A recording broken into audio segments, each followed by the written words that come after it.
Greetings and welcome to the Progressive Christians Podcast. We are the love your neighbor kind of Christians and not the storm the Capitol kind. So if you are curious about what a socially and politically progressive Christianity looks like, then this is a podcast for you. We would love for you to rate, review, share, and subscribe to us on whatever podcast platform you are using, as we now are solo podcasting from our own podcast feed. We have grown from the Loft podcast source, so we definitely need you to subscribe if you are historically getting us from that feed. Hopefully you have already made that transition. For those of you who don't know, my name is Reverend Dr. Christopher Carter, and I am your host. I'm also the lead pastor of the Loft Faith community in Westwood, California.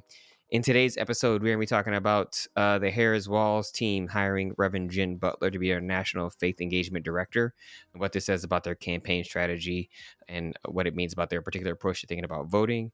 Or are we talking about JD Vance? And he just keeps saying stuff that is worthy of discussion. So I'll just leave it there. And also, what's going on with the in the TikToks with this very demure, very mindful trend that's happening. In the TikToks. I was about to say, in the TikToks. That's what it is. The elder millennials have to, Exactly. I'm like, remind people that we're elder millennials. The Facebooks, the TikToks, the Twitters, in the TikToks. Exactly. I mean, I'm at the edge of Gen X, so I mean that's where I'm at. So as you could hear, I'm joined today by Julia, our director of Loft Music. Hi. And Reverend Blair Trickstad Stowe, who is becoming a regular and hopefully will be a regular on this podcast for her amazing insight and takes. How y'all doing? I'm good. Excited to be with you guys. Great. Wonderful. Fabulous. Amazing. when you give all the adjectives, I know you're just like saying stuff. You're like, yeah, it is what it is. Fine. It is what it is. It's here we are. Here we are. I do have a cold, so please excuse my voice, and I will try not to blow my nose in the audio. I appreciate that. And I know you have a cold because you have children, which we're going to talk about in a little bit. So this is the nature. All the masking in the world does not protect me when my children bring it home to me. Yes. No. Their viruses are the weapons of mass destruction, actually, is what I would call them. So I wanted to start with the Walz team's hiring Reverend Jen Butler to be their faith engagement coordinator, in part because I do think it says something to their particular strategy of what they're trying to do. So just to give a little background on, again, Reverend Jen Butler, who's a Presbyterian minister. She's pretty well known in religious spaces, particularly progressive spaces. And she served as the chair of the White House Council on Faith and Neighborhood Partnerships under President Barack Obama from 2015 to 2016. And she served alongside people I'm sure you're familiar with, Bishop Carol Baltimore, Rachel Held Evans, God rest her soul, Reverend Tracy Blackman, and numerous other faith leaders. So yeah, she's been involved in politics for a while. I think what I appreciate about her is there's lots of things I appreciate. I'll just stop right there. But yeah, I'm curious if y'all had any initial thoughts about her appointment, or just kind of anything that kind of came up for you as you were kind of reflecting on what this means for the Walz campaign. I think it seems to be a smart hire. She's been really vocal about white Christian nationalism and actually international Christian nationalism. We should link her book on the show notes, because she wrote a book chronicling the rise of Christian nationalism across multiple settings around the globe, right? So how is Christianity being utilized for nationalist agendas beyond the American context now? The American context has this long, deep history that tied into Christian nationalism. But it's interesting that she is taking it globally as well. And she's also the founder of Faith in Public Life, which has been doing advocacy around these areas and other areas of faith organizing for a long time. So it's good. It's necessary, especially when the Trump campaign is utilizing Christian nationalism with, Project 2025 as a platform for there to be a counter to that on the Democratic side, to say we can be people of faith, but that doesn't mean we have to be nationalist. We can be patriotic and we can be people of faith, but that doesn't mean we have to impose our beliefs on other people. That actually, to be a person of faith in the American context where we have the freedom of religion, means we don't impose our beliefs on other people through our national systems of government. So I think it's honestly, in many ways, more true to the democratic spirit of American history and the founding fathers to support coalitions of people of faith without sort of a monolithic understanding of what faith ought to be for everyone. So I'm excited for her, and I'm excited for what it would mean for conversations around faith in the public world if Harris Walz is elected, because I think that the office of faith-based and community initiatives would become much more prominent as it was in the Obama eras, and some really good things happened in those community meetings and in that organizing effort. And I think it's so, oh, I'm sorry. No, go ahead. Go I ahead, think it's Julia. refreshing and it's important for progressive Christianity, just not toxic Christianity, to be represented nationally and internationally. I just think it's so important. And I've said it a million times and I will never stop saying it, that I believe that the reason that we are in the situation that we're in is that there has not been enough of a conversation on the opposite side, that conservative Christianity has been able to say what they want, and very rarely is it challenged in a serious way, and like a big way, and a national way, and in a public way. And so I think it's important because there's been a vacuum on that side, and I hope that that is starting to dissipate. Yeah, I think to Blair's point, what's interesting is the faith work that happened but started within the executive branch, started under George W. Bush.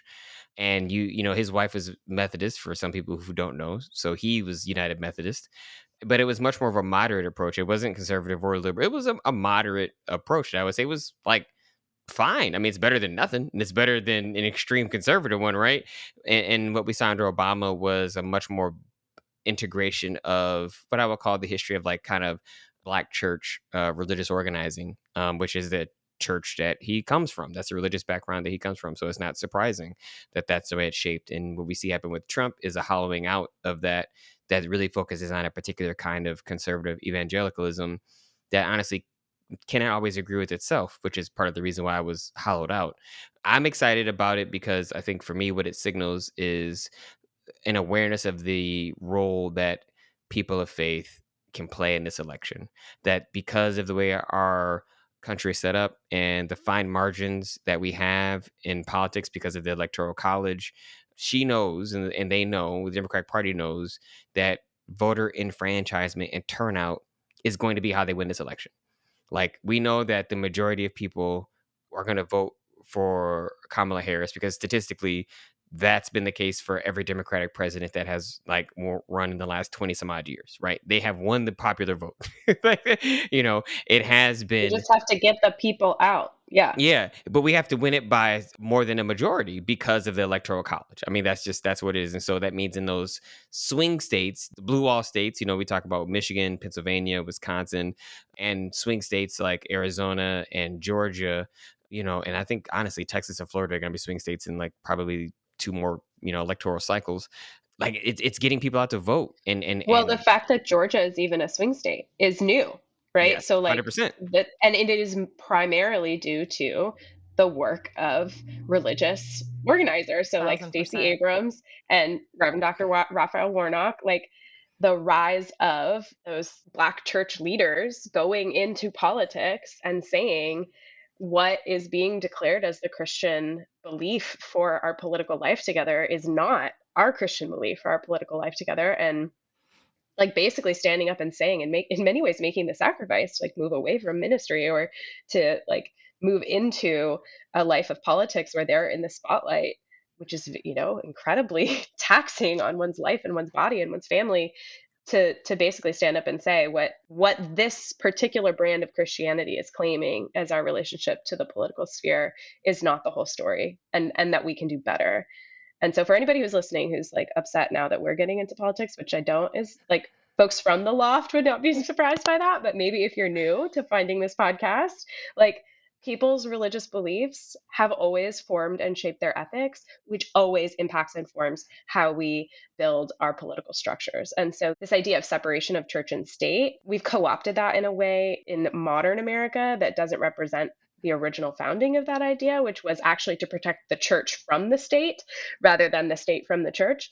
But to pretend like our political decisions are not based on our religious oriented and formed morals and ethics is just a failure to understand like the human psyche and the way in which communities are formed. So it's really important that we talk about this stuff, even if it makes us uncomfortable. It doesn't make So me uncomfortable. That's why we have a I know podcast it on doesn't it. like So the I'm three like, of us, it doesn't, but just reminding, right? If anybody's like a little bit frustrated that why are these pastors talking about politics? It's because it matters.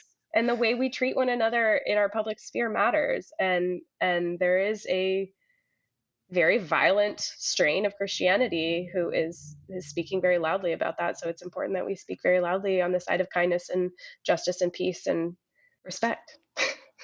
I think it's important for all of us to recognize that our bias shapes our worldview, right? It informs our theological template. It shapes our worldview. The challenge that I think we encounter in so many situations is an inability to recognize our bias and how our bias does shape our worldview and to respond to the strongest counter arguments to our bias, right? So the key is developing an awareness of your bias so that you can actually think, how might my own biases, not negatively, like this isn't using bias in a negative way, but how might my own biases be shaping how I'm thinking about this, and how might I be wrong? How might I need to grow? How might I need to shift and change and learn? And so for me as a cisgendered man, that means that when I'm learning or reading something that has to do with women, that I need to center and prioritize their experiences because I'm not a woman. Just the same way I would expect white people to center and prioritize my experience as a Black person when you learn about issues of race and gender, or how we center and prioritize experiences of people of color, et cetera, et cetera. It's having the humility to recognize that your voice isn't the only one, or your idea isn't the only one that needs to be centered, that we need to also, and this, to me, this is why I believe when you look at scripture, in Acts, where it says, where two or more are gathered, there I am. Like, there's a reason why we've done biblical interpretation and Christianity and Judaism, for that matter, in community, because I think you need the collective wisdom of the people rather than just this individual kind of isolated nuance. It's a pillar value, and it's one of the founding ideas of the loft that we should be in conversation with each other, that we shouldn't just be sitting and listening to one person, because no one person has all of the answers and understanding, because no one person has all the perspectives. It's not what perspective means. It's like the opposite. I mean, I know we have a unique community in that we prioritize conversation during worship, where I guess not just me up there talking, but I think it ought in some ways be integrated in the way most people do church. I believe that's just fundamentally how we ought to grow as people of faith. In turn, I guess a little bit to like strategic importance of them hiring someone to do this role, I should say. The other thing I wanted to point out is, like, and Julie, I think you had mentioned this a little bit in our pre-show about how this leans on a particular kind of history of political religious organizing, particularly on the civil rights movement, as it relates to, I would say, not only just a Black church, but also like honestly Black and Latinx churches. And so I know you were saying a little bit more about people who are on the different calls that were happening right after Harris announced she was going to run. Yeah, so there was the Black woman call, and it kind of kicked off this wild week of fundraising that I believe has been unprecedented in terms of dollars raised. But one of the calls that people haven't talked about, I don't know that a lot of people know about it, was the NAACP had a call, and it was also, well attended. And that I had a friend that was on it, and he was talking about how it really felt like a reactivation of like ancestral attitudes and behaviors and just like methods, and people were just like, okay, we're engaging. And he was like, oh, the NAACP, which I don't know if people that aren't Black know, is still an incredibly well invested organization, and it still is really important in the United States and in the affairs of like civil rights, especially for Black people. I don't know if everyone knows that, but people really, young bucks be donating to the NAACP. Like, I donate to the NAACP. Like, we keep it alive for moments like this, right? But my friend that was on that call, it was really like, yeah, people are ready. And there were a lot of Black politicians who were in that call as well, Black politicians that we all know, who were like, okay, we know how to do this. Like, we know in like our bones how to do this. We've done this and we have to do this. So, get excited. Yeah. When you have these kind of colloquial sayings that I know I say in sermons, but also that come from Black culture, sayings like making a way out of no way and talking about the ancestors. You can say it if you're not Black, but it means something different if it's coming from this place of deep wisdom and from our particular kind of cultural vantage point and what that means, because so many of our ancestors knew that they would not live to see the freedom that they hope their grandchildren would have, right? And I think that awareness has always been passed down onto us, even after the end of enslavement. There's still, it's inarguable that Black people are not free in the same way in this country as other people, even other people of color to an extent.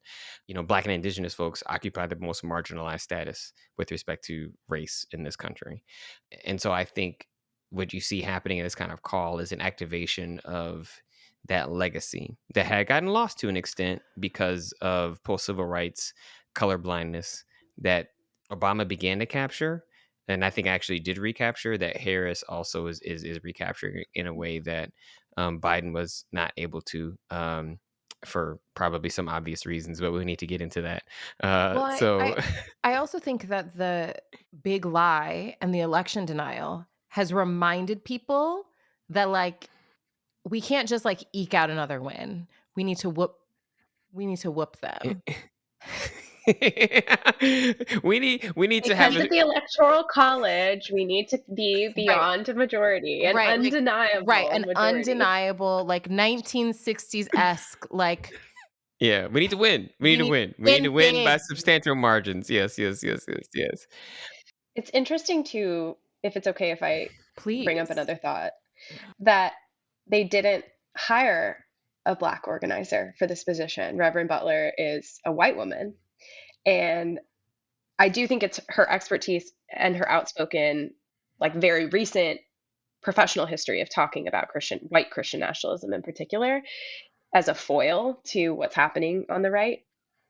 However, white Christians, particularly white progressive Christians, have not engaged in the kind of political organizing that has long been a cultural norm in the Black church. We used to.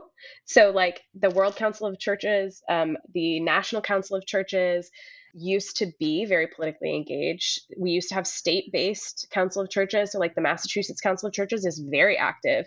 The woman reverend who's in charge of that she's at every event. You don't have an event without her. But now I'm back in California and I don't even know who runs the California Council of Churches. And so we used to have this alignment of white Protestant mainline power in the halls of government as sort of like a de facto reality, and has as like the church, the white mainline church has sort of lost its cultural influence. Those organizing groups for denominational influence have waned because they've lost, right? The church is dying. The white church is, let's be clear, the white church is dying in America. The white church is dying, which means they don't have the extra money to send to the National Council of Churches. And so those institutions are losing their influence. But like the United Methodist Church owns the only non-government building on Capitol Hill. And we have owned that for a long, long time so that we could have a voice in political organizing. But that, group is massively underfunded and has just continued to lose power and influence. So the choice to hire a white woman into this role, I think, is also a very particular thing to reactivate, I hope, that engagement, that political engagement of the white mainline as well. I have like one little hesitation that in the article we read preparing for this, Reverend Butler said she's not planning to hire anyone under her. And that gives me pause because I don't think white people should ever work by themselves in coalition building.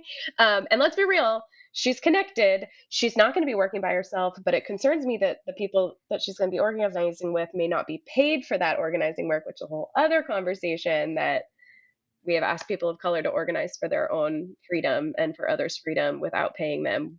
But when white people do it, we pay them. So there's like a little moment of hesitation around that. But I No, I still think think that's a great point, because I do think at first thing I read that I was like, oh, they're going to rely on volunteers, and most campaigns do, but there is this history of who gets paid and who doesn't, right, around this, and we just can't, we can't pretend that doesn't exist. right. And so we'll see what happens if that's the with strategy they take, and maybe they're just looking at it because honestly, we got like what 8 weeks until the election. I don't even know. I mean, it's coming up quick. It might just be So that there's not time to hire a staff, yeah, right? So yeah, she's just yeah, gonna, she already has these networks. And so faith in public life, right? The work that she's been doing, that used to be the kind of work that the National Council of Churches president would be doing. yeah. And that's faded. And so the fact that she even had to create this alternative organization to be doing this faith-based organizing is it's sort of a marker of the sort of decline of the institutional power in our American culture, white institutional power in our American culture. Well, one thing I do know is that if Reverend Butler does not have children, JD Vance is not going to be a fan of her and the work that she is doing. There's a new, JD Vance did a lot of podcasts. A lot of comments that he made are being resurfaced as the vice presidential candidate. He's having to answer some of the things he said in the past that honestly are just they're reflected in his current policy and what he believes today. So the interview, I should say, was from November of 2020, where he's talking about people without children. And so I'm gonna pause. We're gonna play the audio, and then we're gonna come back and discuss it. Right, there's just these basic cadences of life that I think are really powerful and really, really valuable when you have kids in your life. And the fact that so many people, especially in America's leadership class, just don't have that in their lives, I worry that it makes people more sociopathic and ultimately our whole country a little bit less less mentally stable. And of course, you talk about going on Twitter. Final point I'll make is you go on Twitter, and almost always the people who are most deranged and most psychotic are people who don't have kids at home. All right. So apparently, it's not just Julia he is mad at. Or not mad. He's just calling certain people deranged if they haven't had children, and he believes that they don't. So here's the Like, thing. there's something. Here's Tell me the thing, Julia. What is the thing?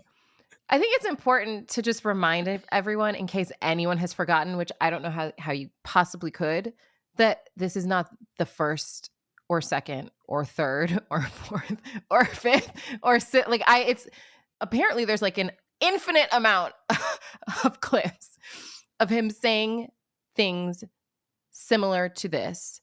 It's not lost on me that when he makes these comments, not just him, but anyone in the manosphere, they have a lot to say about childless women, but it's a bunch of men out here.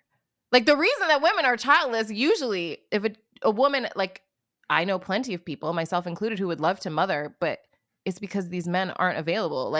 47, unsure of what I want. That's what's out here. But many of the ones who have children are not available to the women they're with anyway, Julia.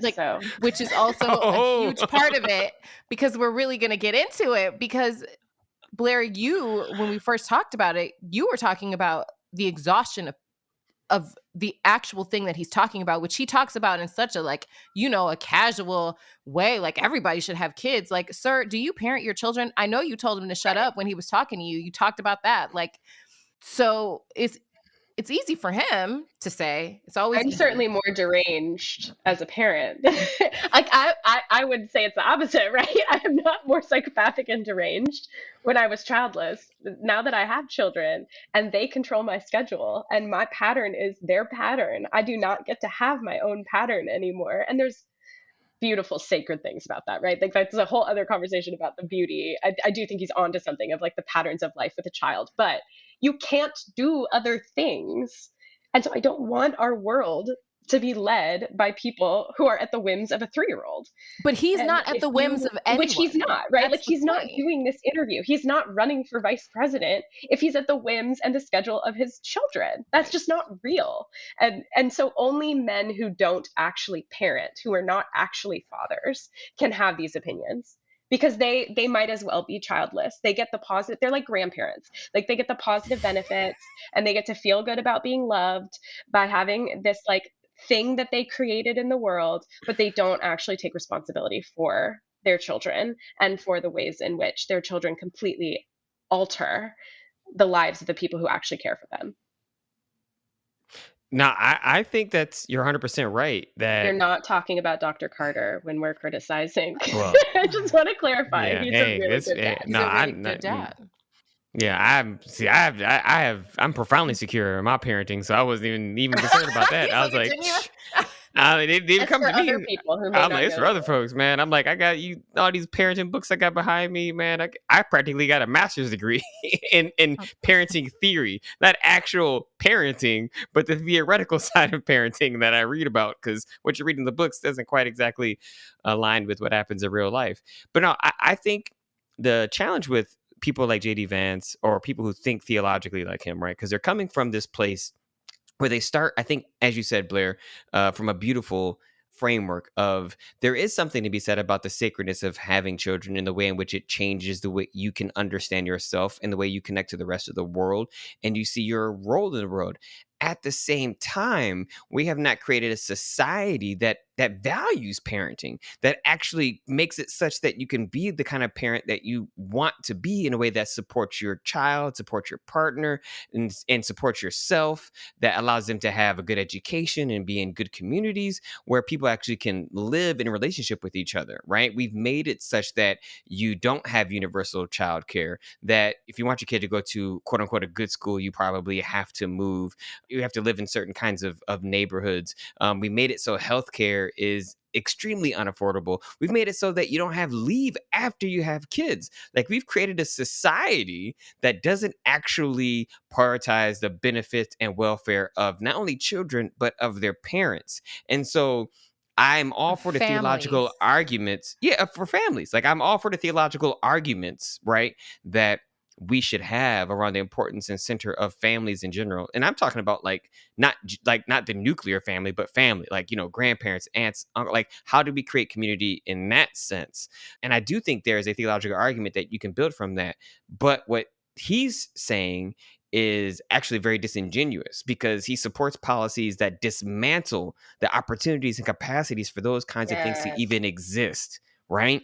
Like, that's what he's doing. So on one hand, he wants to promote, and Republicans want to promote this family values approach, but what they actually are creating are systems that actually make it extremely difficult, if not impossible, for the vast majority of Americans, not just people of color, not just poor, I'm talking about middle class people, like, struggle, to be able to survive to such an extent that one of the articles that we were talking about in our pre-meeting, the Surgeon General basically just, raised the alarm bells on the mental health consequences of parenting. So Dr. Vivek Murthy basically has making the argument that the levels of stress and anxiety and the burden of parenting today, that this is a serious public health concern for the country, is what he said. It's like, that is, we should be ashamed. Like, I don't even say that lightly. Like, we as Americans, we need to have a sense of shame that we have made it so difficult on parents and also people who want to support other. So, Julia, I'm looping you into this because, like, how we have to rely on you to help, right? Like, it's not easy. Like, we have to. It's not even easy for you as a aunt, right, to help, right? Like, I'm on duty all the time. Like, I can't. No, well, it is a thing that I take, that I enjoy, but I'm so available for so many of my friends.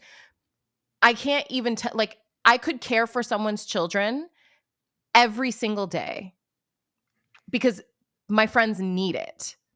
Because because so many parents are isolated, And the structure of even the childcare systems we have are not designed for actual working parents, right? Right. Like, 9 to 5. It's not helpful. right. Well, my daycare is only open 8:30 to 5. So my husband drops my baby off so that I can get started on work. And then I have to end work early to go pick her up because she has to be out of there by 5. And Right. I'm lucky that I even have daycare. There are only enough infant slots for Yep. 11% of the infants born in LA County.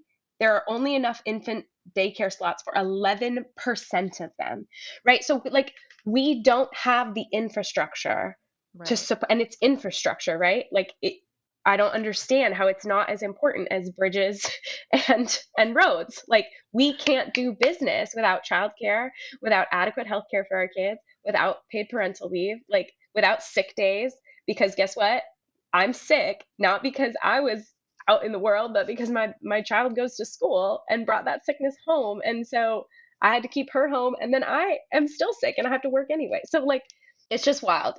It is wild, the idea that the people who are out of their minds are the people without kids. Because I love my children. I love my children, but I genuinely think not having them would allow me to do so many other things for the world that I just can't do because I've committed to raising small humans.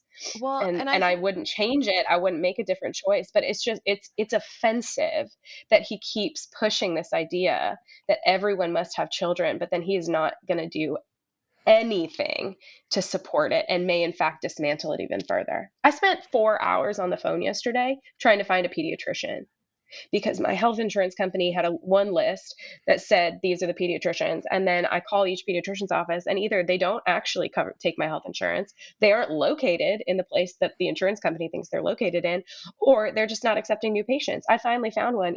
Today is September something 4th. I can't get my kids in for an initial pediatric visit until October 31st. And that was after 4 hours on the phone trying to find a pediatrician who would even take them. So, like, we are out of our minds. We are the ones who are deranged to have children in a system that very clearly tells us it doesn't actually care about families with children. and I spend a lot of time in my shower because I can take showers because I don't have kids. I can take long showers, in fact. And while I'm in there, sometimes This is a very real thing. I know. I'm like, man, I'm so jealous. Oh no, I know what y'all be going through. So yeah, I'll be, in my 15-minute shower. And sometimes I think about the fact that I really do actually think the having of children and raising of children is sacred. Like you mentioned earlier, Dr. Carter, like truly, I do believe that. And the fact that it's a sacred thing and it is impossible. It's true. Like it's impossible to do in the nation in which we exist for a myriad of reasons. The idea that then on top of all of it, a person shouldn't get to say no if they don't want to do it is the Right. thing that I scream about in my shower alone for 10 minutes.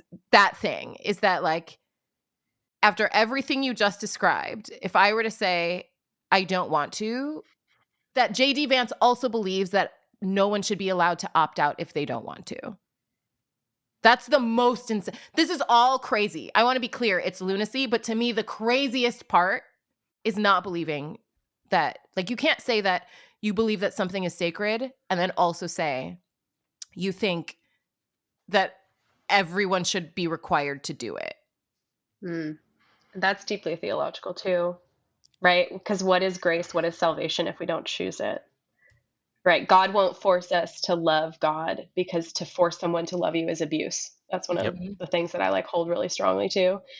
And that, like, we always have a choice to accept or reject the love and the grace that God gives us. And that's really important to me. And that's part of why I'm a Wesleyan, I'm a Methodist. But yeah, I agree. Something cannot be sacred if you cannot refuse it. And also, families don't function without adults who don't have children. So the idea that, right, I mean, we're describing like how frequently Julia is caring for other people's children. Families don't function unless there are also adults who are childless. So childless people are a part of the family and are a critical part of the family in raising future generations. So I just want to name that is like beautiful and sacred also. Thank you. But also JD Vance says that that's the job of postmenopausal women. That's not childless people. That That's right. remember the entire purpose of I believe was the quote, the entire purpose of postmenopausal women is to care for the Is to children. raise other people's children. Yeah. hmm Because I Yeah. don't think JD Vance has ever met a postmenopausal woman though, I because don't think that he's they're ever not the even person you want to met a make woman. angry.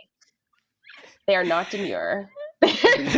Postmenopausal women have nothing to lose. They are They not will demure. fight you. They are not demure. That's my experience. I mean, I think about this from a theological standpoint in terms of what ought churches or what can religious communities do to be more accommodating and support parents and people who are caregivers, right? And so this is where I think it fits all of us, even though, because Julia's being very modest in terms of her role in helping other people who have children. Because I know, like, given my travel schedule and my wife's work schedule, like, we functionally couldn't do many things we do without her flexibility.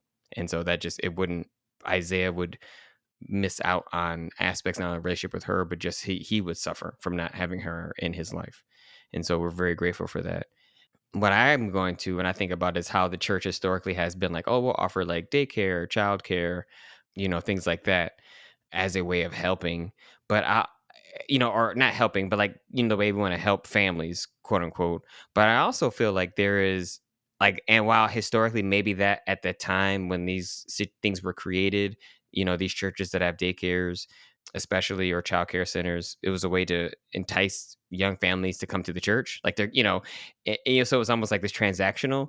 Like there's a way in which I feel like as religious organizations, as progressive spaces, we need to be asking ourselves, what can we do to make it easier for people to come to church?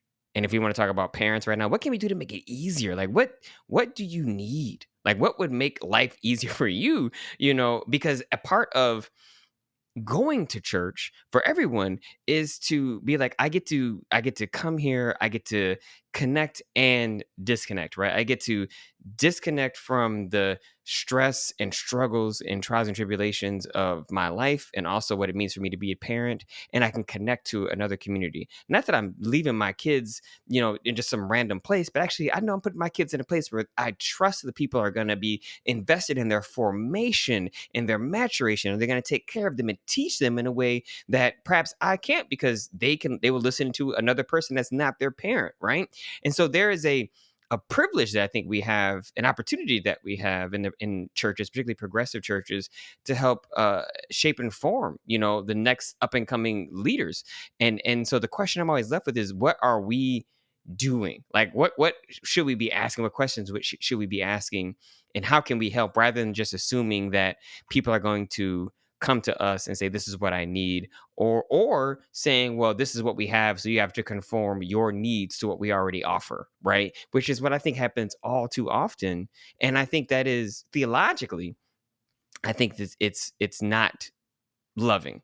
Like theologically, it's inconsistent with actually meeting people where they are, loving your neighbor, where Jesus talks about in Luke 4 about essentially the mission statement of the church, about liberating the oppressed, making so that, all the things that he talks about is reading the Isaiah scroll is embodied in how in which we treat each other. And so I know I've talked for longer than I wanted to, but that's something I felt like I needed to say. Like, we need to fundamentally shift the way in which we're approaching particularly parents, by not expecting them to do more, but actually asking, how might we help you so that you feel so you want to come to church, and this is a place that's welcoming for your family.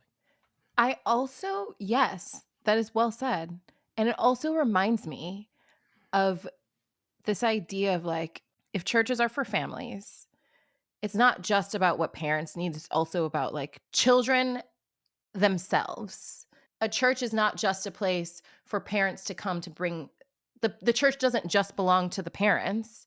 It also belongs equally to the children. Like, sure, kids have less choice because they can't drive. Like, sure, fine, whatever. But like, whatever they need, not just because the parents need them to have it, but because they themselves, as individual beings with thoughts and feelings and needs and desires, it's their church too. And so whatever it is that they need, I think the church should be a place for them to learn, a place for them to explore, like a place they should be able to run around and like feel safe in that space because it's their space. I believe this so deeply and profoundly that kids deserve that kind of space for themselves. And parents also deserve it. You deserve it. I'm not saying you don't deserve it. You deserve it. But I was going to say, and it's also a space where single people become part of families, right? So there, like, where in our world outside of church do we form intergenerational friendship? Where in our world outside of church do we form relationships that are so deep with people who are not our blood relatives that we consider them family? Like, church is such a, historically, and I think in healthy spaces presently, the place where we form new kinds of found family.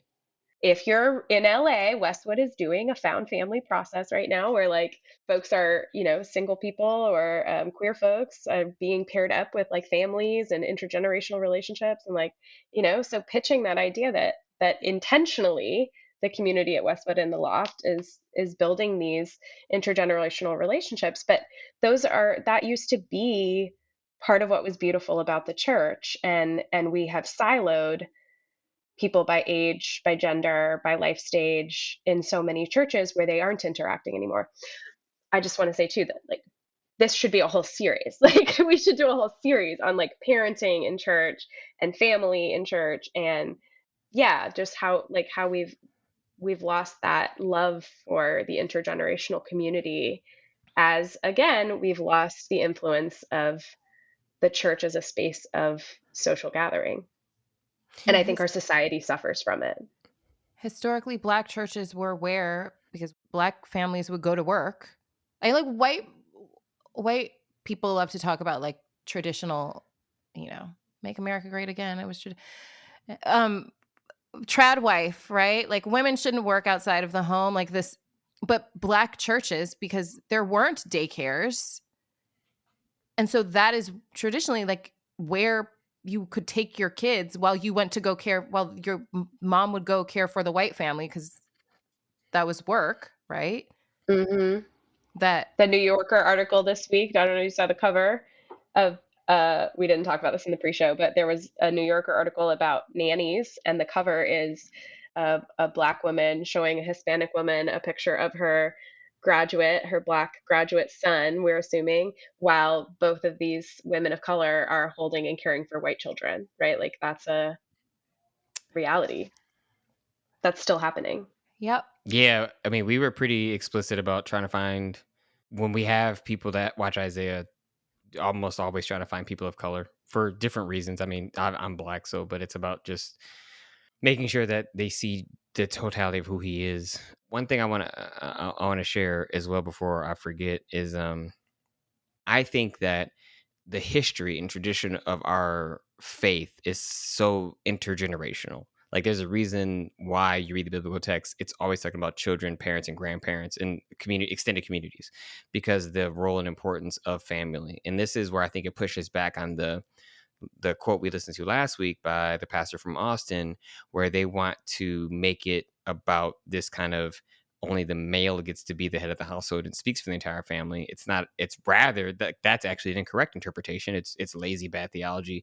It's about community. It's about relationship. It's about how we experience God together, and how my understanding of the sacred has deepened because of my relationship with my grandfather, because he grew up my grandfather was born in 1930s Mississippi. His experience of everything is different than mine. But last thing I want to say before we move off this topic is, and this is what comes up for me, and I'm just more open to talk about it than perhaps others. What bothers me about JD Vance and other, quite honestly, Roman Catholics, that because he comes from a Roman Catholic perspective, and a conservative Roman Catholic perspective, but Roman Catholic perspective about children, is people who struggle with infertility. And my wife and I struggle with infertility. We would love to have had more children. And the fact that we even have Isaiah is nothing short of a miracle. There's a reason why Isaiah, honestly, we speculate the reason Isaiah survived was because my son is huge. Like he's a big kid, and I don't know that he would have survived otherwise, because of And this is where it's not because we waited a long time. We've been married for 21 years. We wanted to have kids for quite a long time. It's because of health reasons why we couldn't get pregnant, and that's it. It's just health reasons, because I grew up in poverty. It's not my wife. And so for me, it's so dismissive of the hurt and just the sadness that I carried around for years, knowing that I wanted to be a father, and the likelihood is that we weren't going to be able to have. I mean, we did not think we could have kids. When my wife first found out she was pregnant, it was a complete and utter shock and surprise. And as Blair said, it's been a blessing, and there are some days where I'm just like, oh man, I don't know. But we are actually going to have a couple of, at least one more podcast. We're talking about this, about what it means to create an inclusive church, particularly for how we might think about family in the church, particularly people with children with learning disabilities and children that are disabled, and what does that mean? Because there's just been a lot of I feel like it's something we need to discuss as we continue to grow, about thinking about what it means to be unapologetically inclusive, and how that looks like in practical terms, not just in theoretical terms. But as Blair alluded to, there is nothing about having children is very demure, and we use that intentionally, because there is a social media, as I said earlier, on the TikToks, a trend that we want to spend at least a few minutes talking about Jules LeBron and her viral TikTok about being very, what did she say? Very demure, very mindful. Very mindful. Yeah, that's what it was. It was so funny. So I'll let y'all. I know, but you're the one that sent it. I just know if there's anything you want to say about it. I have some thoughts, but it was so funny. Yeah, I mean, if it's almost now like an old trend, like the curve is almost turned on TikTok. Trends happen fast, but right, Jules LeBron is a creator from Chicago, and she talked about how she does her makeup for a job interview, and that it's not over the top. Basically, she's very demure, very mindful, and this just like took off, and people were making all sorts of parodies of it, and just using this concept of being very demure, very mindful in all sorts of different ways, both sincere, like talking about things that are very demure and very mindful, but also in ways that are hyperbolic or ironic, like very clearly sarcastic, the opposite. One of my favorite ones was a parent who does gentle parenting, and used it to describe to their child, like, this tantrum that we're having, this is not it, right? When we're in the grocery store, we want to be very demure, very mindful, very aware of other people, and this tantrum is not demure, this is not mindful. And anyway, so it's just kind of taken TikTok by storm, and just like being parodied and used all over the place. I loved it. I was like, this is hilarious, because you could see the irony in what she was doing, right? You see that she's doing it to an extent, to make a point about how one should look at a job, but also to make fun of the ways in which you have these particular kinds of boundaries you place around women, and how they look and how they shouldn't look, and the standards of beauty, and also other kind of stuff around the workplace. And so I think what I love about this kind of comedy, what I love about this trend, is how it really allows you to, what I think good comedy does, it makes you laugh and it makes you think. And that's what's happening for me. It's like, it makes you laugh and it makes you think, because even the stuff with the kids, it's like, yeah, that's funny, but also you're like, okay, this isn't possible. Like, you're gonna have a tantrum. This is just what it is sometimes. Like, you're in the store and you pray before, at least that's me, that's what I do as I'm pushing us in. I'm like, Lord, just let me get in and get out, and without anything falling or breaking, and everything turns out okay. I do a sign of the cross, and I'm a Catholic, and I just go in and just be like, let's roll, let's see what happens. So that's my grocery store pre-game rituals. So anyway, Julia, what came up for you when you were, or I guess, what did you want to say about this? Oh, I mean, I am not on the TikTok. But this obviously, sometimes things do eventually trickle their way down to the Instagram. They move on to Instagram Reels, and then expand. So I've seen it. I'm familiar. But I love it because before this trend, I love the word demure. It's a word that I would often use to describe myself. And, now it makes it different. I can't use it in the same way because everyone thinks I'm trying to be cool and trendy, which is quite literally why I used to use it, because it was not cool and trendy. It was the opposite.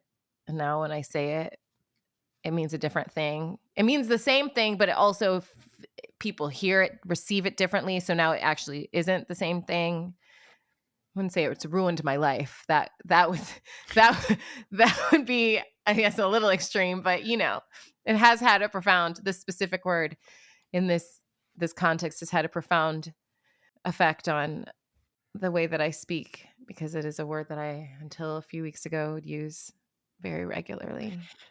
I'm just waiting for someone to say something to me after I get done preaching, like one of the parts where I get like, there are moments, especially like where it gets, much more like call and response up in there. And somebody's going to be like, Pastor Carter, Dr. Carter, that's not very demure. That's not very mindful.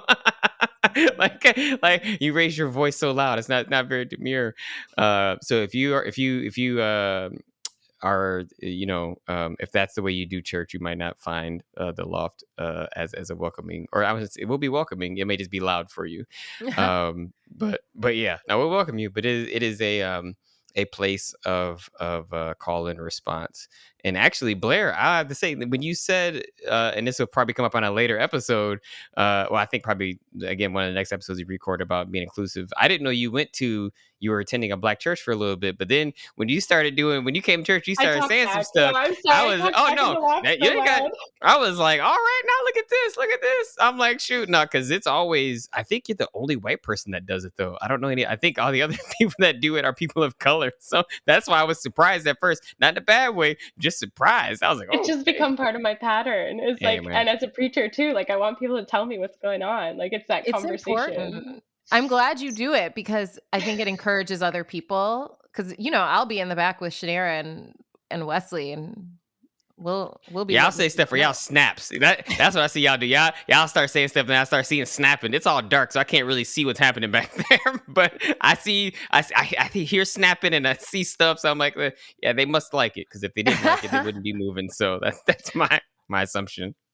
I'm thinking too about like roles and performance, and loving this trend of demure and mindful, because it was started by a trans woman, and so she's claiming this name, like that women are expected to be demure and mindful and think about how their appearance is affecting other people, but instead of that being imposed, she's claiming it for herself, right? And so in church as a white woman, I would be expected to be demure and mindful and quiet. And I love that the Black church helped me realize that I get to be part of what's happening in community, and to have something to say, even if I'm not the one who's preaching that day. And so anyway, I think it's interesting to see how people are